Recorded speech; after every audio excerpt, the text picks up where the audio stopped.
EIR নিউজে আপনাকে স্বাগতম।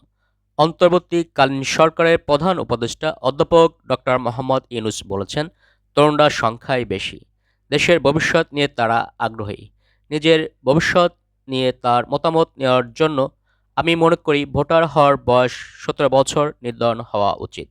শুক্রবার ২৭ ডিসেম্বর কৃষিবিদ ইনস্টিটিউশনের ফ্রম ফর বাংলাদেশ স্টাডিজ আয়োজিত দুদিনব্যাপী জাতীয় সংলাপ ২০২৪ এর উদ্বোধনী ভাষণে তিনি একথা বলেন। ভিডিও বার্তার মাধ্যমে তিনি এ ভাষণ দেন।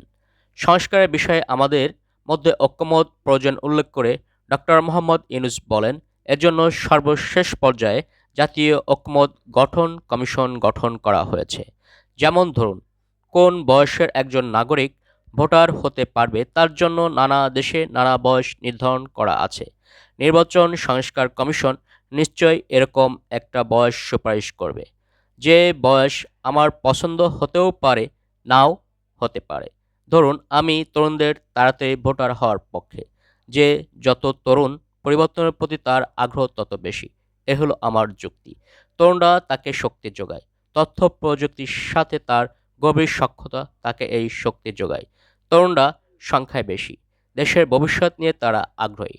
নিজের ভবিষ্যৎ নিয়ে তার মতামত নেওয়ার জন্য আমি মনে করি ভোটার হওয়ার বয়স ১৭ বছর নির্ধারণ হওয়া উচিত।